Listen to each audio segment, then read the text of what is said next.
But the chub is a fish that changes its feeding behaviour as it matures.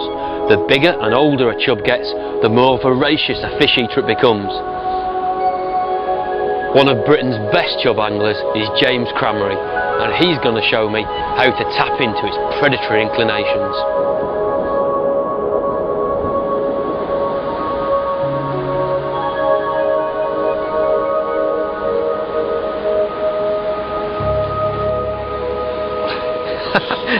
Hello, James. I was just going to come and ask you whether you'd had any bites or not, but well, I've had one.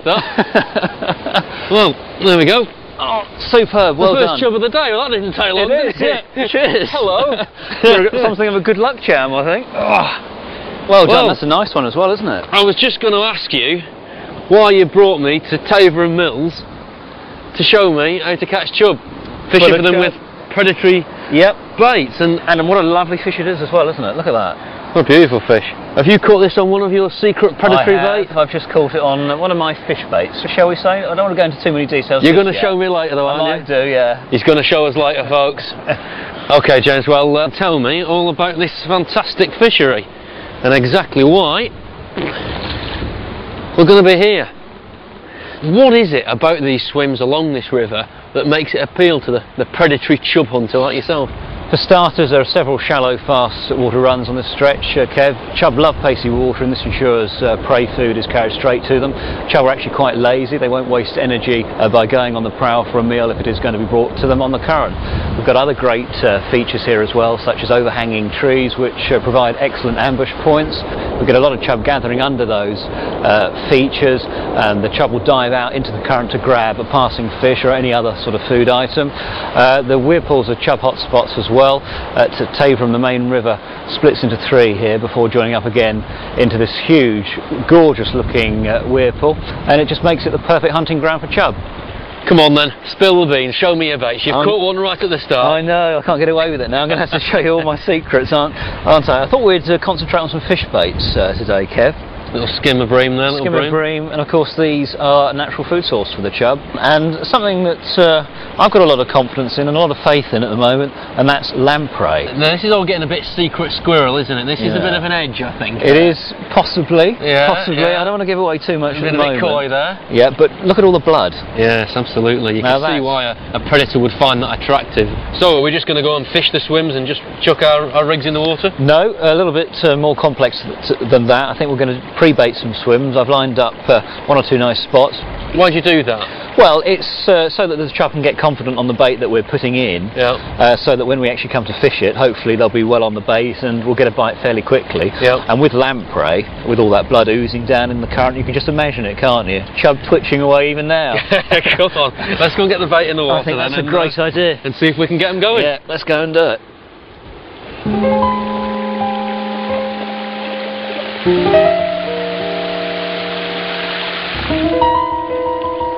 Right, Kev, let's try this swim first of all. What makes this one so attractive to you? Well, you can see the current is coming from this tree and it's hitting that bank over there, and I think there's going to be an undercut bank, and that's where the chub are going to be lying, hopefully. Okay. So what we're going to do is we're going to put a bit of bait in, some bits of mackerel and a bit of lamprey as well. We're going to use the current to take our bait down to the chub to give them a nice appetizer. Right, that's the first swim baited up. We don't want to overdo it and overfeed them. Okay, let's creep on to the next one. Yep, why not?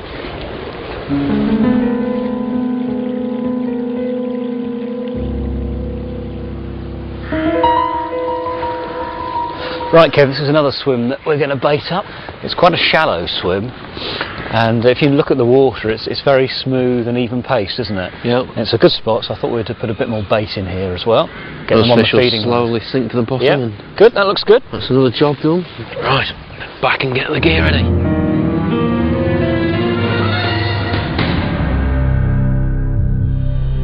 This handsome-looking fish is a chub. It's a member of the Cyprinidae family. Its distinctive features are a very large cavernous mouth,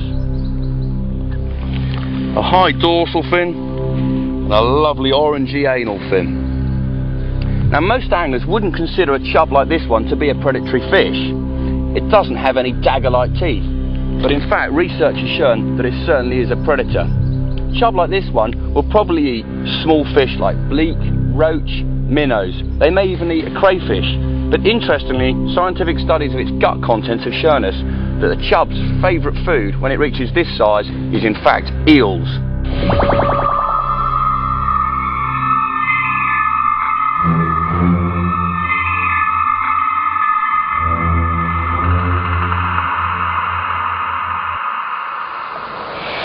Well, that's the swims baited up. Certainly is. Filling the chub's nostrils with the scent of blood and smell. Now then, how are we actually going to try and catch these fish? What rig are you giving me here?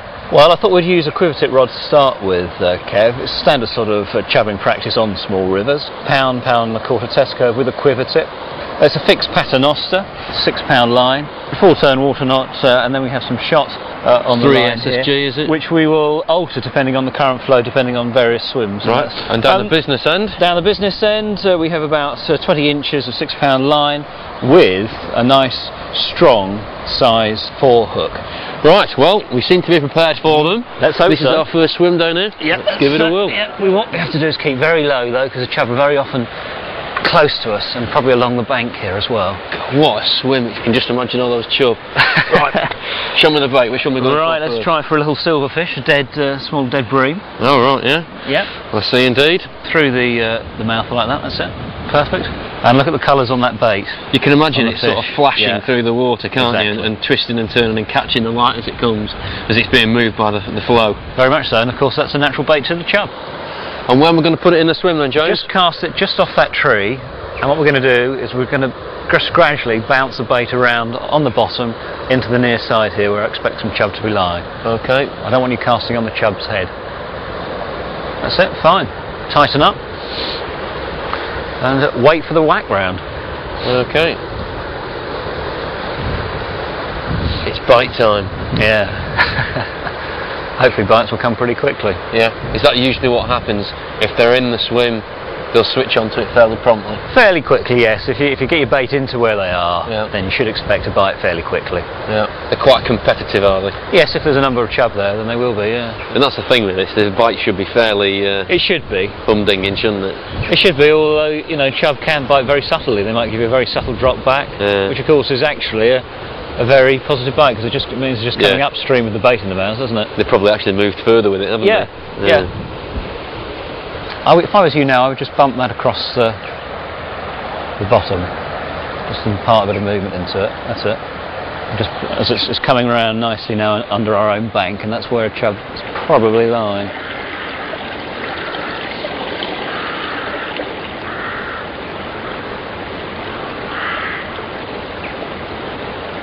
Should I try and position it a little bit further downstream?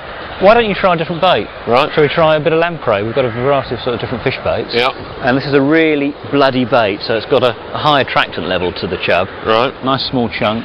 Ooh. And it's really sticky as well, isn't it? Yeah. It's, giving off a lot of scent in the water. It's disgusting, quite frankly. You know you want to eat a bit, really. Not quite. So just nick it through the skin. Yeah, you want to make sure that the point of the hook is exposed. Yeah. Like maximum hook up potential. Yep, that should be okay. Perfect. All the guts and things hanging out of it. Oh yes. Lovely. Very appetising. Hopefully. Just the job. Come on, Chub. We've got a vile and disgusting bait for you. Right. Chuck it out into roughly the same area. Well done. It really is a lovely piece of river, isn't it? It's absolutely superb, Kevin. The nice thing about it is it's just coming out of flood. It's fining down now. It's got a nice colour. It's turning that nice, lovely green sort of tint to it, so it should be good. And lo and behold, a bit of sunlight to illuminate it a bit more. Hang on, here we go. Oh, well done. God, straight away, that was very quick. It's going for this near bank here. Keep it out, there we go. Keep it away from those trees, Kev, for heaven's sake. Let me try and get that in the net very quickly for you. It's not a massive one, but he'll do. There's the lamprey. Yep, here we go. Come on. Anything in the net, well done. Well, that's tremendous, isn't it? Well, wow. Even the small ones are lamprey munchers. Aren't they just? Look at that. You wouldn't have credited that, would you? No, you wouldn't.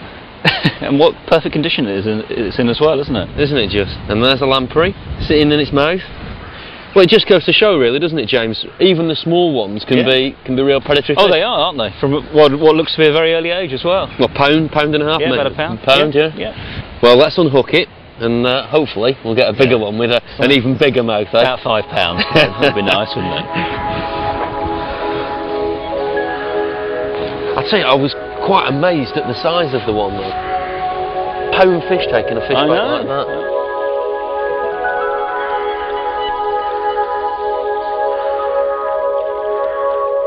It's a very different peg to the sort of treey, rafty one that we just fished before. It is. What's so good about this area?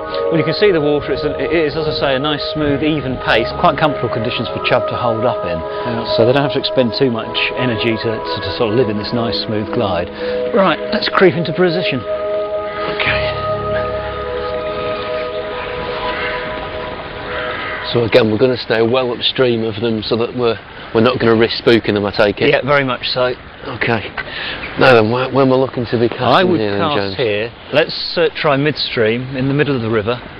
Lamprey, I presume, down again? Oh, I think so, after the success of the first swim, Kev. I mean, I don't think we can go wrong on it, can we? No. Well, there we go. Another bloody piece of lamprey. Looks pretty good, even I might consider that. On a bad day. Let's cast it down there. 10 yards. 10 yards to start with, I would say. Just introduce one or two free offerings to get the old blood of the lamprey moving in the water. So basically you're using the current here, aren't you? Yeah. To carry that's going to carry flow of the blood and all that sort of thing down to the chub. They're real scent hunters, aren't they? They are, and we're using the river to our advantage as well. Yeah. By you know, taking the bait down to the fish. I think you might have just had a little knot there, Kev. I felt a little... Oh, there we go. Oh, well done. Certainly your rod is fairly well hooped over. Oh, yeah. That looks like a good fish as well. That's a better fish, isn't it? It is, yeah. Come on. That sent up a very heavy swell there. Just keep it out just getting under the bank there. Which out of the bank. You never know what sort of wreckage there could be down there. Look at that. Oh, look at that. That's a proper chub this time. Yeah, well done. Come on, across the float. Come on, baby. Well done. I mean, they are famous for finding snags where there isn't any, aren't they? They are. And I think I can see the lamprey again. It is. It's still in the corner of its mouth there. Oh, yes. Come on. Oh, I don't like it when they come up on the surface like that. No. The mouth's open, so it's generally ready for action. Go on! Here we go. Well done again.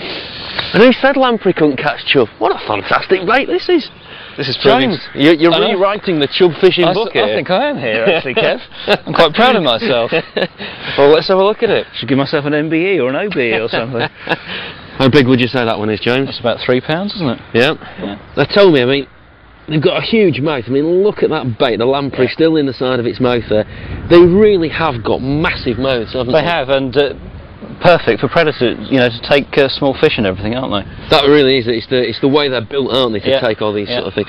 But it's not just the huge mouth that sets it apart as an obvious predator, is it? No, just look at the size of its eye there, Kev, looking for its prey, fish, and not only that, it can actually be preyed on by pike as well, so it's got to be careful. It's not at the top of the food chain. So it's going to be looking out for its prey and other bigger It's got to be predators. aware of everything in its environment. And its nostrils as well, it's got a great big set of nostrils on there. And that's what sensed out the lamprey that we use, of course, that blood coming down through the water. And bang. Right, well, join us in part 2 of the programme when we're going to try and tap into the chub's most primeval instinct, its bloodlust.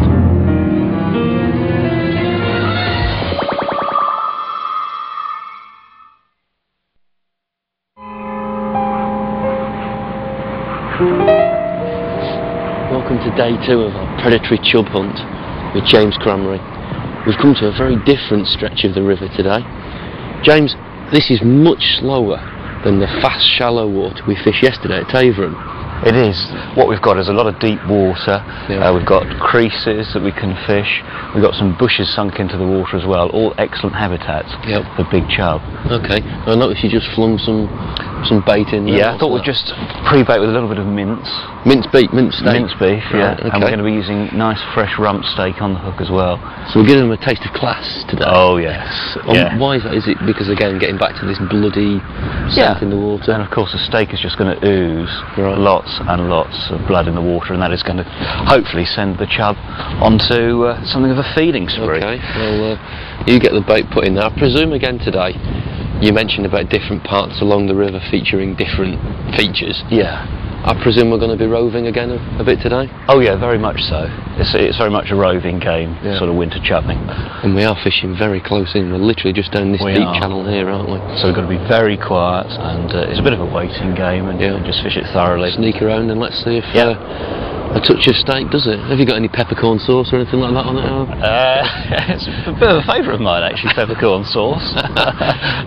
But they're just getting their common eye Gordon piece of rump steak. We might chuck in 1 or 2 chips as the morning goes on. Okay.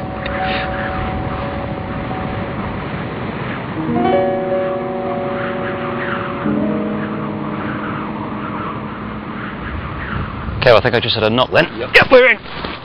Oh, what a quick start that was, wasn't it? Whoa! Look at that first cast, Kev, into a really good fish. Hang on a minute. Yes. Well done. And on steak as well. There we go. Absolutely superb. Woo. And it's a good one as well. Oh, I think we might be looking at £4. I think so. 4 plus are there, that's for sure. Superb. Right, That's brilliant. Oh, look at that for a fish, James. I know. He's proper bronze colours in that Isn't one. it? Yeah. Classic winter chub, that, from the Wentz. Isn't it just? There's the meat just slid down the hook there. Yeah. I mean, it's not a piece of steak in this low light. It's not very visible. The No, it fish are isn't. homing in on that purely by scent. They've got to be, haven't they? Yeah. Because basically blood is water soluble, isn't it? So Yeah. it's gonna leak it for quite a way with this flow, isn't it? We've got quite a powerful current on this. Oh, very much haven't we? so, yeah. What a fantastic start. Marvellous. Well, let's slip the hook out of him, and who knows? Maybe that £6 isn't far away.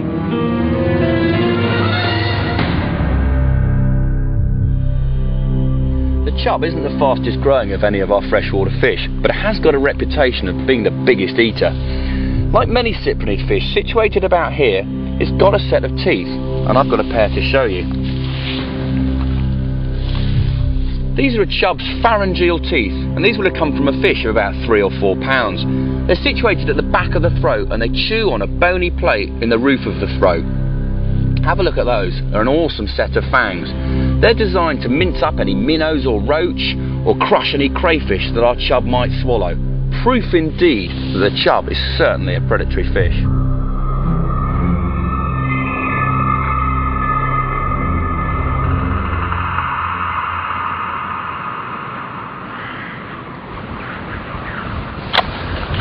Okay, Kev, we're going to do a bit of pre-baiting, but we're actually going to use a bait dropper.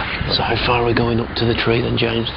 Just not very far actually, Kev, just about here. We don't want to spook any of the fish because, as you can see, it's a classic holding area for chub. Got a gorgeous sunken bush there. And by way of using a bait dropper, we put some bait down right on the bottom. And what I hope to do is to draw the chub out from their home, shall we say. So we've got more chance to land them. Well, that's right. Well, what are you going to stick in the bait dropper then? We are going to try, Kev, some mince. Full of blood. I mean, it's very moist, isn't it? You know. Full of blood, quite a lot of protein in there, obviously, as well for them. And it smells. It does smell, doesn't it? Yeah. Well, it smells of steak, doesn't it? Yeah. And of course, it's steak, but. So you're going to put that in the bait dropper? That's right. And how it works on the river bottom, you lower it into the river. If my hand is the bed of the river, all that happens is that I lower it into the river, hits the bottom, and opens the bait out. And this is inside? Yeah. And it just gets washed out by the flow? It comes washed out, yeah. Right. Just give it a little bit of a tap and it will fall out. I suppose what it is, it's taking the guesswork out of where you're trying to position bait. And that is quite important, because you can throw bait in and the current can take it anywhere. You're just wasting your time a lot of the time. But this is very precise baiting. It is, yeah. Okay. The key with these bait droppers is not to overfill them, otherwise they tend not to sort of let the goodies out on the bottom. So we're not going to put a great deal in to start with. In goes the mince. In goes the mince. We'll just put a bit in there like that, so that's all ready to go. Nothing short. I'm just going to lower the bait dropper in. It's very important not to cast it out, otherwise we could spook all the fish down there. So minimum disturbance. Minimum disturbance, yeah. So let's just lower it in, and there will be no disturbance whatsoever. It's going to hit the bottom. It's on the bottom now. I'm just going to give it just a little twitch, just to let everything out. Yeah, that's it. And pull it out. There it is. And I think that should be okay. And I think if we give it 10-15 minutes, let it work its magic a little bit. Yeah, we can come back and give it a go. Well, let's go and set my rod up then. And if you're really lucky, Kev, I'll let you fish that swim.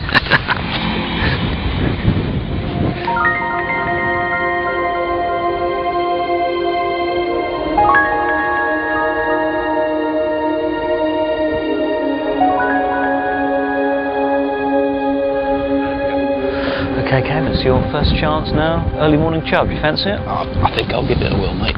Bit of steak, I think, don't you? Yeah, why not? It seems Give to it a have done go. the business so far. So Yeah. again, as yesterday, really, a standard. Yes, you're using the same rig as we were link using ledge, yesterday. 2-to-1 shot on it Yeah. there. A little chunk of steak just through there.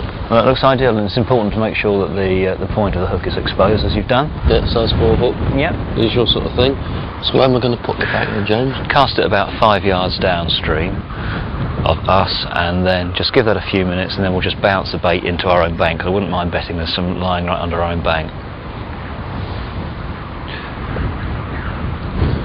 So James, what is it that actually appeals about chub and chub fishing to you? Well, I just love the roaming around on the river, really, Kev, and searching different types of swims. Right. And it's just an interesting sort of jigsaw puzzle, just putting all the pieces together, really. Well, it's been a real mixed bag today, James. What, freezing cold and overcast and windy earlier, and thankfully a bit of warming sun now. Yeah, the weather's been all over the place today, hasn't it? Here we go, here we go, here we go. Hold on. Excellent. Now mind the snags that we've got in this swim, for heaven's sake. Okay. He's sitting deep. Yeah, he's going He's upstream racing now, isn't he? upstream. That's handy. Mind that snag to your left. Right, yeah. If you can bring it up to me. Oh, come on, come on. I'm going to make a bit of You a got it. scoop of Yeah. it. Oh! Oh, well. Grab the net. Oh. Broken landing net. Broken landing net, but we've God, got the sorry. fish in. Well, that's an expensive fish. It was a bit. Apologies about your net. You owe me 20 quid, Kev. Hey, I don't mind. I'll get you a new net, mate. Don't worry. Cheers. Well, Dear, nonetheless, oh dear. here he comes. Oh, he's worth it though. Isn't he? Yeah. Oh, what a beautiful fish. That's absolutely stunning, isn't £4 it? plus. Easily. Yeah. Superb. What a beautiful fish. Let's have a look at him again. There you go. He's in a terrific winter condition, Kev, as well, isn't he? Isn't he just? It's got a lovely green tinge right across its back here, hasn't it, Kev? Yeah. And have you noticed how some of these scales down here have got a slight sort of purpley tinge to them Yeah. as well? And something I always love about chub is this black line you get around there, Yeah. around the tail fin. You can really see the colours coming out. Well, you can catch it on maggots, but hey, if you want to really specialise in these fish, lumps of fish